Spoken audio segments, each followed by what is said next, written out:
Sa wakas, boss, matutuloy na ba ang Casimero versus Naoya Inoue? Yan nga po yung mga tanong ng karamihan ngayon. Dahil sa ipinost ni Janril Cuadro Alas Casimero o ng kanyang kapatid na si Jason Manyan na pikit muna kayo sa ngayon ba? Something ganun yung caption mga boss. Tapos larawan ni Casimero at ni Naoya Inoue. At nakalagay doon, December sa Saudi Arabia. Paunang bayad. So, paisip tayo, yung mga boxing fans, no? At saka yung mga boxing vloggers, mga sports vloggers na totoo na ba to? Ito na ba yung hinihintay natin? Hinihintay namin na mapanood yung laban ni Janril Cuadro Alas Casimero at ng halimo ng Japan na si Naoya Inoue. Yan yung pag-uusapan natin ngayon mga boss. Medyo mahaba yung ating intro. Pero nga, yun nga. So, eto na nga mga boss. Maraming nagtatanong na mukhang ito na yung pinakahihintay natin. 2020 pa to. 7 or 6 na taon yung hinintay natin. At sa ngayon, sa wakas, mangyayari na. Sa December, Casimero versus Naoya Inoue sa Saudi Arabia. Totoo ba daw, boss? Marami tayong nabasa dito mga boss message sa atin, mukhang eto na boss, matutuloy na dahil sa ipinost ni Cuadro Alas. Actually, wala pang official announcement mga boss, no? Kung ipinost ni Casimero, isa ako sa talagang sobrang matutuwa. Talagang masasayahan kapag nalaman ko na official na nga po, no? Na in-announce na nga po ng kampo ni Inoue o kampo ni Casimero na ito na. Talagang totoo na mangyayari yung laban. Sa ngayon, ipinost pa ni Casimero. So, siguro may own personal opinion, no? May mga negotiation na nangyayari or usapan something sa kampo siguro ng promoter ni Casimero o ni Naoya Inoue, wala akong alam, pero yan siguro yan yung pananaw ko mga boss. No? Marami ibang mga boxing vlogger din na nagtataka o iniisip nila matagal na yan. Parating naman yan ganyan na pinag-uusapan na baka matuloy o hindi. Yung Inoue Casimero, huwag na tayong ma-expect pa daw na matutuloy at saka yung ibang mga nagsasabi. May point sila mga boss dahil matagal na nga po itong usap-usapan na to. At saka yun nga iba, medyo nawalan daw sila ng interest na pag-usapan yan dahil alam naman, yung iba daw nagsasabi na gustuhin man ni Casimero maglaban sila. Pero si Naoya Inoue daw medyo pag may mga laban si Casimero daw na nananalo siya, iwas daw si Naoya Inoue. Parang ganun mga boss, parang hindi gusto talaga ni Inoue makipag-engage ba or something na pag-usapan na maglaban sila ni Casimero. Diba? So, mukhang dahil sa post na to, diba, ishinare pa nga po ng account ni Casimero, no? Page kasi niya yun yung Cuadro Alas, my boy. Yung Michael Jano na yun nga, diba? Ako mga boss, kung totoo man yun, na official na nga po na maglalaban sila, sabi ko nga, isa ako sa talagang sobrang susuporta at magiging masaya na mapanood ko na yung laban na yan kasi malaki yung chance ni Casimero talaga dyan mga boss. Kahit pa sabihin natin na yung iba nagsasabi na mabigat na division na dito, super bantamweight kasi bantamweight yun si Casimero naging champ WBO. Kung nahirapan man si Inoue kay Nakatani, kay Picasso at napatumba si Inoue ni Cardenas at ni Luis Pantera Nere kung saan si Casimero ay pinabagsak ng ilang beses at tinakaut lang si Neri, ay siguro sa tingin ko malaki yung chance ni Casimero talaga mga boss kahit pa dito sa super bantamweight. And speaking of super bantamweight, si Hernandez ay yun nga yung nakalaban ni Junto Nakatani bago naglaban si Nakatani at Naoya Inoue na kung saan nga po nagkaroon ng black eye o nabukulan sa mata si Nakatani kay Hernandez ay hinamon. Nabalitaan ko mga boss na binalita ng iba na di umano hinamon ni Hernandez si Casimero na maglaban sila, diba? So magandang laban yan kasi may pagka-brawler, pressure fighter din yung galawan nitong si Hernandez. Hindi natatakot magbato ng suntok every rounds. Talagang lahat mga solid power shots yung binabato. Pero yun nga, hindi pa rin niya nagawang patumbahin yung Nakatani. So kung si Casimero na makunat, ay magandang laban yan. Kung pressurein man ni Hernandez si Casimero, kung maglaban man sila, delikado din si Hernandez kay Casimero kasi alam naman natin, malakas yan si Casimero at maganda. Yan yung gusto ni Casimero, ang makipagsabayan ka sa kanya ng suntukan. Ayaw niyang, di ba, tumakbo-takbo ka, umiwas-iwas ka. Gusto niya harapan talaga, bagsakan. Sabi nga ni Casimero, bagsakan. So, kung Hernandez versus Casimero, kay Casimero talaga ako, mga boss. Pero 60-40 yan, Casimero. Mga 40% chance si Hernandez. Pero siyempre, si Casimero talaga, subok na Former 3 Division World Champion at, di ba, solid yung kamao ni Casimero, yung kanyang kamay para ng bakal Di ba, bakal na, di ba, malaki. Parang bilog na pumilog na sa sobrang tibay ng lakas na suntok ni Janril Casimero sa mga laban niya, sa mga training niya.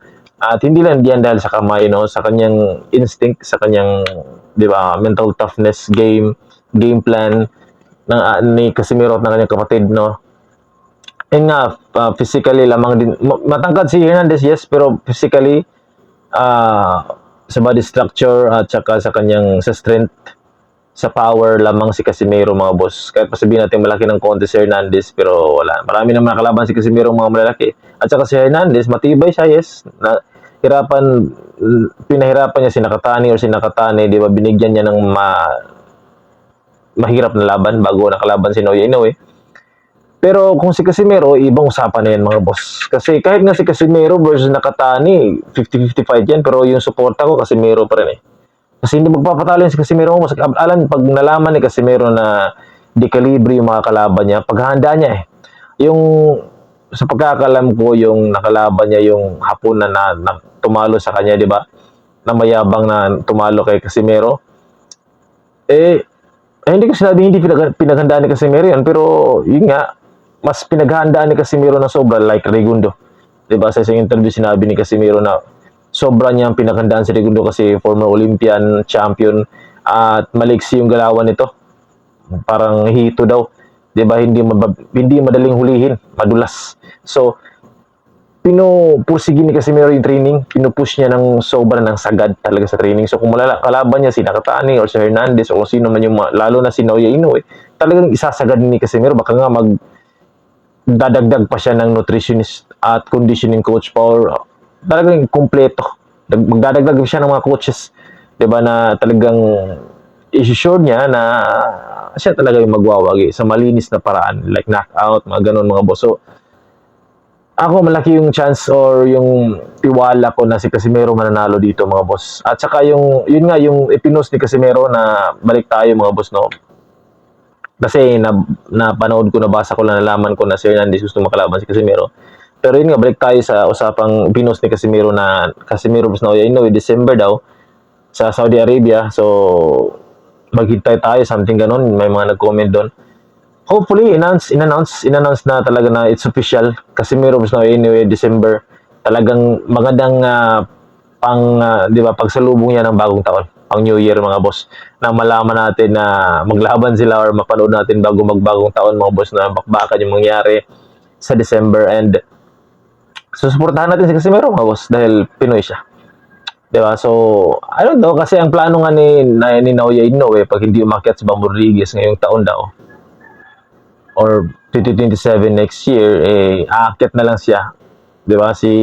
Kasi hindi na daw ihintay ng kampo ni Naoya Inoue o ni Inoue yung Bam Rodriguez kasi parang nababagot na sila. Gusto nilang maglaban talaga sila agad.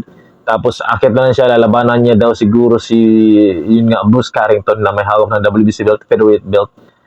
Which is may chance naman talaga si Naoya Inoue based sa latest performance ni Bruce Carrington na medyo humina siya. Angelo Leo din, medyo kayang-kaya ni Inoue yan. Rafael Espinosa, mahirapan siya kasi matangkad yun at saka malakas din.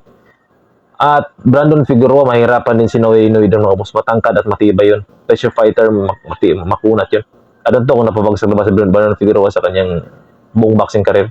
Pero si Naoya Inoue, mahirapan kay Brandon Figueroa. Pro sa complete fighter, complete package, mga boss, lamang din talaga si Naoya Inoue. Kahit matangkad yung dalawang yun, Figueroa at Rafael Espinosa. Pero yung dalawa, Angelo Leo, kaya maging unified champion ni ganyan, guys. Masasabi ko kaya. Pag unified or undisputed nga, baka. Diba? Malay natin kasi iba yung Inoue. pag naganahan si Inoue sa featherweight, natalo niya. Pero mas maganda talaga mapanood natin yung laban nila. Laging mic, so ito na, normal na lang walang mic mga boss. Pagpatuloy natin. Ako mga boss, isa ako sa talagang, di ba, nagulat. I'm shocked, man. Nang lalaman ko to na, uy, ipinost na ni Cuadro, alas mukhang konti na lang, siguro mga 50% na lang. 'Di ba, may mga negotiation na nangyari siguro sa kampo nila or ano ba. Bago maglaban si Inoue at si Bam Rodriguez, si Casimero muna yung labanan niya, parang ganun siguro. Or ano ba? 'Di ba? So ako mga boss, na bukod sa excited ako, talagang gusto ko ring mangyari talaga yung laban na yun, no? Na makita kong maglaban si Casimero Inoue kasi matagal na eh. At saka para matapos na yung issue na to, 'di ba? Wala nang iwasan na mangyayari. So malakas versus malakas. Champion naman talaga si Casimero eh. Former champion, champion versus champion, elite versus elite, high level na competition na fight. Casimero versus Inoue, Saudi Arabia daw. Ngayong December. Sana kasi inaabangan niya ng mga boxing fans, especially ng mga Casimero fans ng mga Pinoy, kahit hindi mahilig sa boxing, mga vloggers ngayon mga boss na nanonood na o nagba-boxing na ngayon, napanood ko yung iba nagba-boxing na eh. So siguro dahil yan kay Pacquiao, kay Donaire, kay Casimero, 'di ba? Kay Ahas Nietes at saka yung ibang mga champion, mga world champion mga boss, siguro dahil sa kanila. Dahil ang boxing before eh, 'di ba? Sabi nila hindi gaano daw kilala pa, pero sa ngayon mga boss, marami ng mga nanonood ng boxing dahil sa kasikatan at saka sa malaking bayad, 'di ba? Ibang kasikatan na tinatamasa ng mga boxers ngayon eh. Lalo na sa social media, ganun now yung iba mga hindi fan ng boxing. Ngayon nung napanood nila yung mga sikat na, 'di ba, boxers ngayon like Inoue, Pacquiao, 'di ba?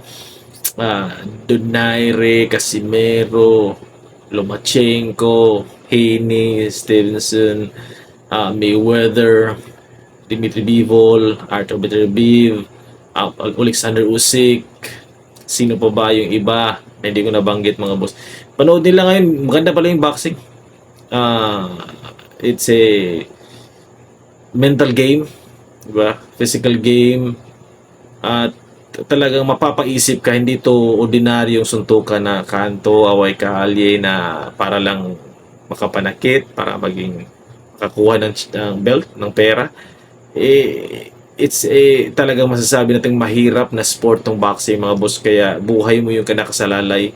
Pag tumungtong ka sa ring, 'di ba, kalahati ng katawan mo, delikado na. 'Di ba? So sabi ko nga yung boxing, papatuloy muna natin mga boss. Ang boxing mga boss, before nung una ko napanood talaga si Pacquiao, talaga yung napanood ko yung laban niya ni Barrera. Paisip nga ako before nung bata pa ako, bakit nagbubugan yung mga taong yun? Yan, ano bang mapapala nila? Kawawa naman, nagsasakitan sila. Sus, nalaman ko nung, di ba, hanggang sa nagka-edad na tayo mga boss. Mayroon palang belt, at may bayad pala, kikita ka ng pera, which is kailangan ng tao para sa pamilya, tapos maging sikat ka, maging champion ka, malaki na naman yung kikitain mo dahil kilala ka na. Ganun pala yan. Di ba? Nung bata ko, ba't nagbubugbugan silang dalawa? Di ba? Ba't nila ginagawa yun? Nagsasakitan para saan? Di ba? So, nalaman ko pala na ganun pala yung sistema. Siyempre, bata ko, wala kang alam eh. Si Pacquiao talaga una napanood ko na laban mga boss, yung laban niya kay Barrera. Unang, di ba, yung laban na ni Barrera mga boss na talagang nagulat yung buong mundo na naging upset, naging biggest upset sa isa sa mga biggest upset sa mundo ng boxing yun. Akala nila isip fight lang si Pacquiao, yun pala yung tinik, di ba, bumara sa lalamunan ni Barrera, natalo siya, nahirapan siya. Natalo mga boss. So ako, lumayo na tayo mga boss, no? Yung Casimero versus Inoue yung usapan natin, na nasabi ko lang to mga boss dahil iba yung boxing. Magical pa sa akin, magical yung boxing. There's something about sa boxing na pag tumutong yung naglaban yung dalawang sikat, kilala, yung champion versus champion, may power versus power, masasabi natin anong mangyayari. Diba, hindi unpredictable yung laban eh, especially yung mga champion, mga di talaga, mga magagaling lumaban sa ring.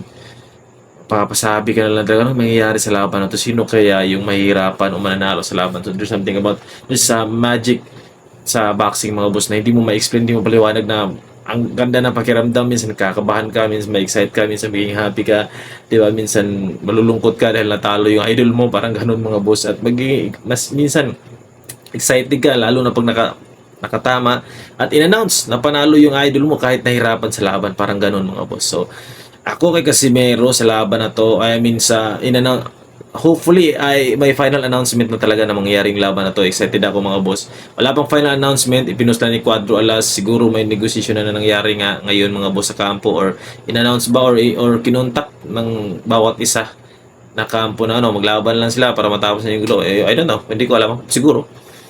Diba? So, may comment nga si Casimero na update something about na antayin natin yung update. So, siguro nga may negosyon, may usapan nangyari bawat campus kanila. So, I'm excited na talagang matupad yan o mangyari ang laban na yan, Casimero versus Inoue. Kasi yan yung inaabangan hindi lang sa Pilipinas, sa Japan, pati sa Amerika, sa buong mundo na mahilig sa sports, mahilig sa boxing. Kasi kung kilala si Naoya Inoue, kilala na rin si Janril Cuadro Alas Casimero kasi parating ipinupost yung mga laban niya o yung mga panalo niya mga boss sa The Ring Magazine na yun nga prestiyosong, di ba, boxing organization, di ba? So pag pinupost ka, ibig sabihin, oy, ba, sikat to or kilala to nung na-achieve nito, di ba? Para sa akin mga boss, kaabang-abang yan at sana matuloy na 100% na i-announce na, it's official na maglaban sila Casimero vs Inoue. Saan kayo dyan? Anong masasabi nyo na ipinos nga po ni Casimero na Saudi Arabia daw, December daw, Inoue vs Casimero daw mga boss, at hintayin daw natin yung update, diba? Kung matuloy man yan, nako, I don't know. Diba? I don't know. I know maraming iba talaga na sobrang masasayahan sa laban niya kasi ito na finally laban ni Casimero at Inoue mangyayari na. Diba? Yung dalawang halimaw sa Asia at sa buong mundo sa kanilang weight class, sa kanilang division ay maglalaban na mga boss. Ay, syempre, yung laban na yan, magiging guys. Kung hopefully kung if ever na maglaban sila super bantamweight yan, syempre. Sa featherweight kasi, excuse me, sa featherweight kasi akit pa yung Casimero at Inoue. So super bantamweight yan. Magandang laban yung mga boss. Malay mo, maging undisputed or, di ba, undisputed si Casimero kung natalo niya si Naoya Inoue. Walang imposible eh. Cuadro Alas, yun lang mga boss. Para pala, kung bago ka pa lang, no, welcome and mag-subscribe, click the notification bell para palaging updated sa ating mga legit and happy to sa unboxing. Nakaliba ako ng 1 year. Di ba? Sabi ko nga, pasulpot-sulpot lang ako. Pag i-update ko kayo, pag importante yung balita, diba? So, 1 year akong live mga boss. So, para palaging update sa ating mga legit na happy to sa unboxing, huwag lang subscribe and welcome back ulit kung nag-subscribe ka o subscriber na kita, nag-follow ka. Salute, peace out.